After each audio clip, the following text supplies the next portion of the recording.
my channel. Today I'm doing something a little different. I don't know if you've noticed, I've done more of a like story time type video lately. So today I wanted to talk to you about something that's a fairly big part of my life, and I feel like there's not a ton of awareness about this particular thing, so I kind of wanted to talk about my experience with it and, you know, just kind of explain what's happened in my life because of it. And I don't know, maybe some of you guys will find something similar has happened in your life. You find common ground, I guess. But anyways, I wanted to talk to you today about PCOS, or Polycystic Ovarian Syndrome. If you do not know what Polycystic Ovarian Syndrome is, it is a hormonal disorder that causes enlarged ovaries and cysts on your ovaries. The cause of PCOS isn't well understood, but they mostly think that it is genetic and some also environmental issues that can cause it as well. Symptoms include hair growth, hair loss, infertility, adult acne, depression, weight issues, obviously cysts on the ovaries as well, menstrual problems, tons and tons of side effects from it, and I'll discuss which ones I have and stuff like that. There are more than 200,000 new cases every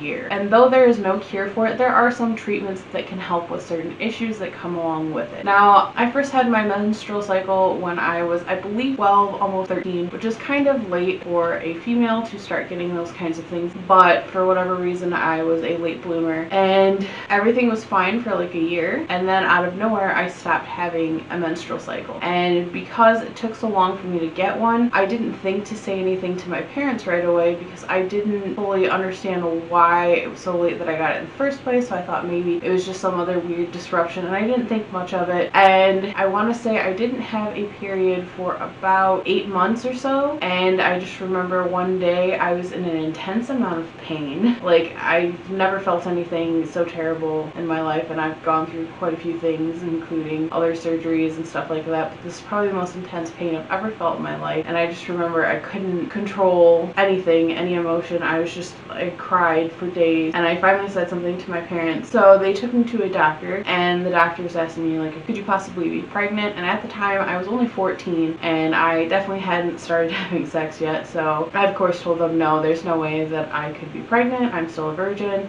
They didn't believe me. They made my parents leave the room, and they asked me again, and I assured them no. They still did not believe me, so they made me take a pregnancy test there in the doctor's office, and of course it came back negative. And they just sent me home with basically a placebo pill saying that it was just a stomach ache and that it would be fine. So fast forward a couple hours later, I literally would not stop crying. My parents were really concerned. They ended up taking me to another doctor that basically reacted the same way. Are you pregnant? Take this pregnancy test. And my parents were getting really frustrated because even if they didn't know whether I was sexually active or not, we had already gone through this whole situation before at another doctor's office, and they had already made me take a pregnancy test and everything, and it was like they weren't listening to me at all, so it was incredibly frustrating. Mind you, this was a long time ago before much was really known about PCOS. So anyways, basically, my dad eventually made the call that I needed to go to the emergency room because these doctors weren't taking me serious, and they kept blowing it off as a stomach ache, even though it clearly was not that. So we got to emergency. They started running all these tests on me. They couldn't figure out what was wrong, and I know at one point they said that there's too much buildup fluid in my stomach, that they couldn't even really see with ultrasound what was really going on in there, but because of where the pain was mostly coming from what I could manage to tell them through the screaming and crying, was they thought it was my appendix. So they were like, all right, well, we're gonna have to do some emergency surgery. We think maybe her appendix is about to rupture, which is not a good thing, and it can possibly kill you. So they said, you know, we're just gonna take her in for emergency surgery. We're pretty positive that's what it is. And so they actually cut me open on the opposite side where the actual issue ended up being. They didn't know that. There was too much fluid for them. Like, it was not their fault. They did the best they could. In all honesty, these doctors were great. They did so much to try to keep me under control, to make sure nothing, you know, escalated or anything like that. So they took me into surgery, and because I was a minor, when I did eventually come to, I didn't really know what had happened, what ended up being the cause, or anything like that. I just remember waking up and just feeling like a bunch of pain and being completely wrapped up in gauze around my stomach, not really being able to move much. There was a tube down my throat, there was a tube up my nose, I couldn't talk. It was really scary, and the fact that they couldn't really tell me what was going on because I was underage, they had to have my parents' permission to tell me what was going on. I don't know how long exactly I was in surgery, but I know when I came to, I believe my dad was at the hospital with my mother, and my brothers who came in the hospital with them were all at home. And I just remember they had called my mom, and they had my mom come up there, and she said, yes, tell her what was going on. And they had told me that an enlarged cyst was very big, had grown on one of my ovaries. It also managed to cause my fallopian tube to wrap around the cyst and make it even worse, so that the cyst, for whatever reason, did not rupture. It just kept growing larger, and by the time they had cut me open for that emergency surgery, it had ruptured as they were getting in to see what was going on. So all of the fluid that was in that was now through my body, which at that point, since it was so large and had become infectious, they had to filter out my system, and it was why they were pumping my stomach. They had, IVs and everything. I had a fever, I remember, would not go down for several days. I was in the hospital for, I think, 2 weeks. It ended up being. I was in the hospital for a lot longer than planned, and it, of course, was the summertime. So as a 14-year-old, I was really bummed out about that, but I didn't fully grasp what was happening. But I remember for the first couple days I couldn't talk because they had all this stuff running down my throat, and they were trying to pump all the bile and the infection out of my system. So for the first couple days, that's all I really remember, is not being able to really communicate and just kind of being scared and not fully understanding what was happening to me. After they finally were able to take the tube out of my throat, they still came in every hour on the hour to draw blood to make sure the infection wasn't showing up in my blood system, and a bunch of other things. And I remember when I was finally able to stand up for the first time, it was probably like 2 in the morning. None of my family was at the hospital. I was fairly young, so I was scared. I didn't really know what was going on. I didn't like being by myself, but I remember I got up, and my plan was just to try to go to the bathroom. And as soon as I stood up, and I apologize now, this is graphic, as soon as I stood up, a bunch of blood just came pouring out of me, and immediately I thought I was gonna die. I was terrified. I didn't understand what was happening. I just know it was very sudden. It was a lot, and I was scared. So I immediately got back into the hospital bed. I called for the nurses. They came in, they saw the blood, and immediately they're like, oh no, oh no, oh no, and had me lay down. They had a surgeon come in, and what had happened is, because of the cyst and the way it had wrapped, any menstrual cycle that had built up over time had no way of escaping. So since all that pressure was finally relieved, that's what it was. They said it was just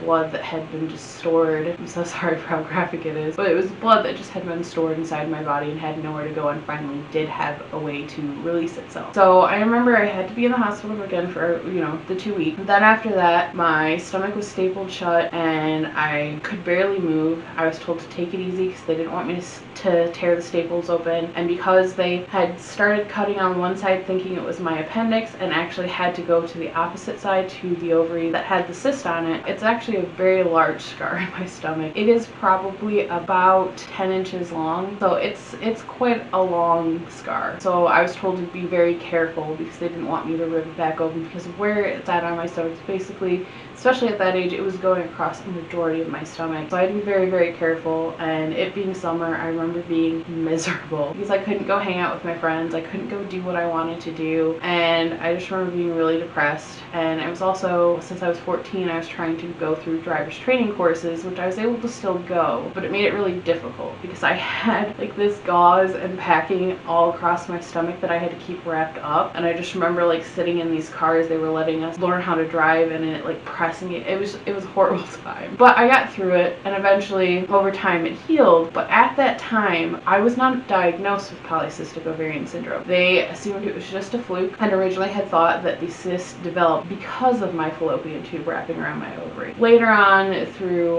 lots of tests that I had to get done and different gynecologists and specialists that I had to go to in the past, they found out that there was already the cyst, and that's what caused the fallopian tube to wrap around because of the way it grew out of the ovary. I have had several cysts since then. That was quite a long time ago. I've only had to go to the hospital a couple of times for ones that did not rupture on their own. Generally, the cysts get about the size of a pea, if that, and they will rupture on their own. And yes, it does hurt momentarily, but the pain dissipates after, I would say 8 hours or so, and then I don't notice it. It goes back to whatever normal feeling. But, there have been a couple times where they have gotten bigger than that, and I've had to go to the hospital, and they've had to monitor it to see if it was going to be a problem or if they were going to eventually rupture on their own. But thankfully they have. I've only ever had to have surgery one time because of it, and that was when I was 14. And none of the other ones have gotten big enough, but I do have to monitor it. Anytime that the pain is too intense, then I have to go and get it looked at to make sure it's not because of a cyst that is not rupturing, because the cysts are common. I didn't actually get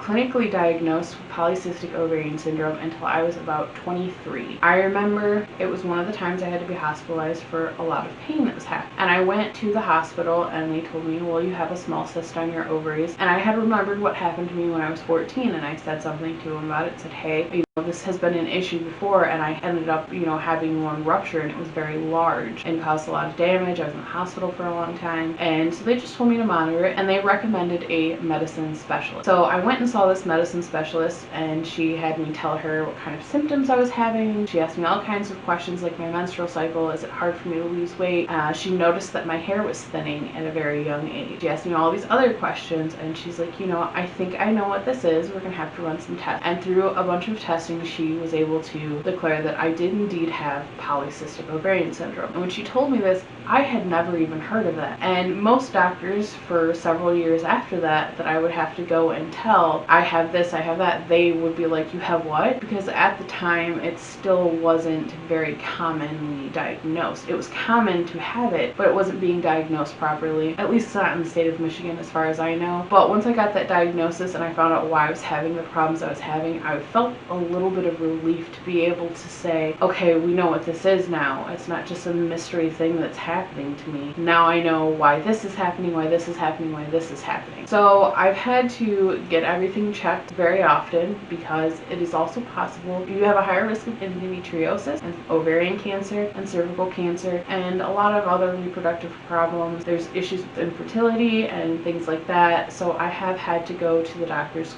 quite a bit over the years to get things monitored, get things checked up. There are medications too that help with symptoms. I do take something that helps regulate my insulin so that I will actually have a period. And I've also noticed, this is weird, so if anyone else is watching this that has this disorder, I don't know if you have this issue, but if I am around someone who is younger and fertile and they are on their period, I will get their period. Guaranteed. It doesn't matter if I'm around them for a day or a week. It does not take long. It's definitely happened at work a lot. Anytime I've scheduled anybody to work a day shift with me that is on their period, I end up starting my period the next day, and that has happened so often. Anytime my roommate's girlfriend is over, if she's on her period, I end up getting my period. Any roommates that I've had that have been female, I'll end up getting a period, which is really funny because I can go months and months and months without one, but the minute I'm around someone who is on their period, I will have my period, and it's my body's way of trying to sync up with them, even though my body doesn't function as normally as theirs does. So obviously with that, I have a lot more issues with my menstrual cycle. Like I said, I will go months and months without one, and sometimes when I do get them, they are so intense that it is hard for me to function. I've definitely had some intense menstrual cycles where if I even move the slightest, I want to fall over into a ball and cry. And it's been a lot to handle over the years, especially since I can't take pain medication. And there's been times where I haven't left my bed because it's been so intense. But then I've also had some where I've had hardly any issues and I've been able to do my day-to-day life. It's kind of varied depending on if I have any current cysts growing, how recent my menstrual cycle is. Like if I've had several menstrual cycles in a row, they tend to be gentler as they go because my body's getting used to it again. Then if I have a large chunk of time where I don't have one for a while and then I have one again, it's usually really intensely painful and difficult to deal with. So I try to make sure that I'm having one regularly, and medication does help with that. As far as hair loss goes, I'm sure if you're not new to my videos, you've probably definitely noticed that my hair is rather thin, especially if light hits it a certain way. You can tell that my hair is thinning and it's very obvious. And when I was really young, I used to have super thick hair. My mom used to have to spend a lot of money if I ever went and got my hair done professionally. So of course that meant most of the time I was the one dyeing my hair, or she would, or if I needed a haircut, I would have her cut it, or I would have one of my friends cut it, or myself, because my hair was so thick that I would get charged so much more at hair salon. But now that is not the case. My hair is incredibly thin, and by incredibly thin I mean it is very thin. I have patches where I don't have any hair, and there's nothing I can do about that. They did recommend that I could use women's Rogaine when I first started losing it. The problem with that is that you have to continually use that product, because the minute you stop using it, any hair that it was keeping going will fall out. And after time, that stuff is not cheap. It can become very expensive. I want to say it's like $30 for a month. So after a while, it ends up being a lot of money to keep going, and it was something I couldn't really afford to do long term. term, and I've tried to just accept that that's the way things are. Obviously, being female, it is really hard to deal with hair loss because we live in a society where beauty is everything, and if you don't have hair as a female, for whatever reason, you're considered not beautiful, which is ridiculous. I've seen plenty of bald women that are gorgeous. I know there's this trend going where people were shaving their head during quarantine, and some of them look so gorgeous. It's ridiculous that today's beauty standards consider women with no hair not as beautiful as women with hair. The whole thing's ridiculous, but that's a whole nother story. I know I'm opening myself up for scrutiny by posting this video, and that's fine. It's something that I've had to deal with in my day-to-day life that I've been able to desensitize myself to, thank God. But yeah, it can be a lot to look in the mirror and be like, well, how much more hair is gone? The other major side effects that I've had to deal with that have done a lot of damage on my mental health is I am infertile. Now, for a while, this took a lot for me to accept, but I'm gonna backtrack just a little bit. I was married at one point in time. I had been with the same person for almost 9 years, and at one point we had decided we wanted to have children. And even though I had already at that point been diagnosed with Polycystic Ovarian Syndrome, we didn't know at the time yet that I was also infertile. We just knew that this is what I had, and I had just started going to a specialist for fertility, and we didn't know quite yet. So we had tried for, I would say, about a year or two, and we were unsuccessful. And I remember my next appointment that I had with this fertility doctor, they ran a lot of more tests, and that's when they told me I was not ovulating. I wasn't actually dropping an egg to be fertilized or anything like that, and because my fallopian tube was so damaged that an egg wouldn't be able to pass through that ovary anyway, and that my eggs that I did have were not in good condition anymore. And there's a bunch more details that goes into how they found out I was infertile, but I remember being incredibly devastated. I have always wanted to be a mother. I've always wanted to have kids, and so that took a long time for me to come to terms with. I always wanted to be a mom. I always wanted to have kids, and the fact that I couldn't have that was something that was pretty soul-crushing to me, and it took a lot of time to kind of deal with. And eventually our relationship deteriorated, not only because of that. There were other reasons, but that definitely played a part in it, and it's something that I had to grapple with for a long time and had to say, you know what, it's just what it is. There's nothing I can do to fix that. So instead of dwelling on it and letting it hurt me constantly, I eventually had to learn that, you know what, there's nothing you can do about it. Now, because of this, when I originally was told that I was infertile, I was still fairly young. I was still in, my early to mid 20s, so they had told me that they wouldn't recommend, doing anything just yet because I was still young and have to go through like hormone replacement therapy, and to go through early onset menopause would be a lot at that age. So they told me that, for now I should just try to let myself still have menstrual cycles, even though it's not actually ovulating and I'm not fertile, to still let my body try to do those normal motions so that, I could still have like normal hormones for someone my age and normal estrogen levels and all that. So it got to that point where, I had gone through all those motions, and now I'm at that age where I do have to consider whether I want to have a hysterectomy. What do I want to do? Because eventually, unfortunately, there is a high chance of me getting ovarian cancer or cervical cancer or endometriosis, and so it's a huge risk. And it's a lot to think about because I'm still young. I'm still not that old yet. I'm still not really to middle age yet. I'm not 40. I'm not, which I'm not saying that people at 40 are old. They're not. You aren't if you're 40 or whatever and watching this. I'm not saying you're old at all. That's not what I'm getting at. My point is I still am very young, and that's still a huge decision to make, to have to put myself through early onset menopause, because I'm still young enough where I still feel like it's going to be a lot of change to have to go through at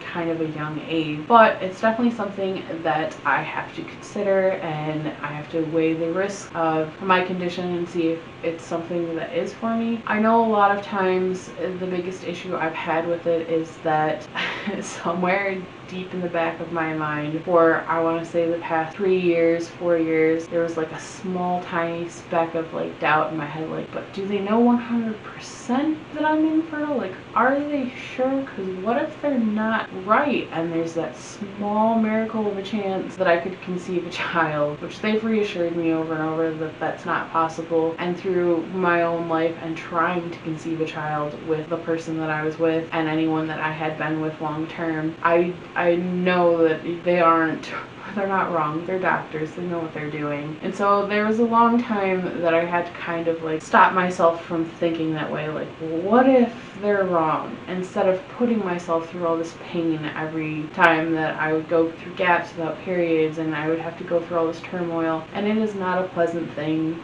to go through pain for me. Some of these cramps and everything they're intense. I have literally just screamed into my pillow out of how much it hurt, and it's been a lot, and the mood swings from it because I'm in so much pain. I feel bad for my brother and my roommate because I'm not pleasant to be around when I am in that much pain, because unfortunately I'm really irritable when I'm in pain, which I feel like is a lot of people probably. So, but anyways, I just wanted to share my experience and things that I've gone through with this. I know Polycystic Ovarian Syndrome is really scary, especially when you first find out. You don't really know how to react or what it means or fully understand what it all entails until you start going through the motions. But I will say it was a little bit of a weight lifted off me when I did get that diagnosis, to know that, okay, so we know what this thing is and there are treatments available for it, instead of just not knowing, not understanding what's happening to my body. Because to feel those things and not know why or what it is kind of terrifying. It's some mystery thing that's happening to you and you don't know how to stop it or control it. So once you do get that diagnosis, it does help a bit to know, okay, now that I know what this is, what can I do about it? So I would just like to firstly say, anyone else who's watching this that is dealing with PCOS, my heart goes out to you. I know how tough it is, and a lot of people don't realize that if they don't have it,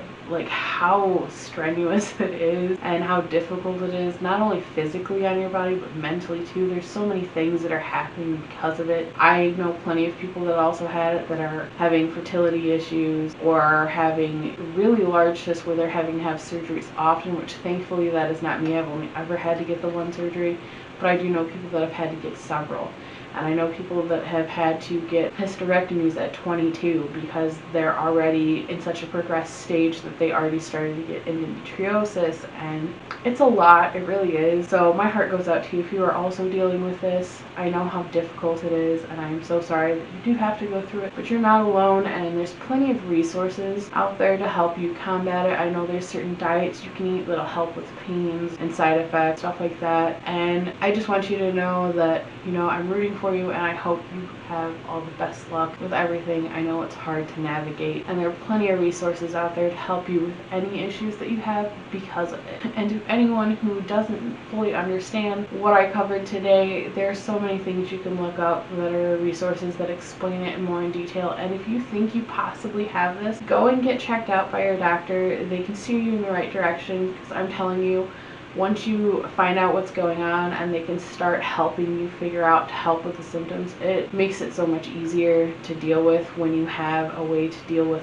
all of the random side effects that you can get, because there's so many more than the ones that I listed that are just crazy. And if you think you possibly have it, you should go and get it looked at, because the sooner you find out, the sooner you can start dealing with everything and getting yourself to some sense of normalcy. And I really recommend you get checked out if you even have the slightest suspicion that you think you have it, because the sooner the better. Anyways, I'm sorry if this video was all over the place. I just wanted to share my experience with PCOS, and it's a small but also very large part of who I am and what I've had to deal with. And there's so much baggage that comes along with it that I've had to overcome through the years, and it's changed me as a person because of that. And so it's part of me, and since I'm sharing part of myself with you, it would be remiss if I didn't also share that part. So whether you found this video interesting or not, please consider subscribing. I do all kinds of videos. I do unboxings, I do story times like these, any other weird random things that I do. But anyways, I hope you guys consider joining my channel. I try to upload every Monday and Thursday, and please comment down below if you've ever had to deal with polycystic ovarian syndrome, or have a discussion down below. Maybe you can make a new friend that has had to deal with the same things as you. Who knows, you could make a friend. Anyways, I will see you guys in the next video.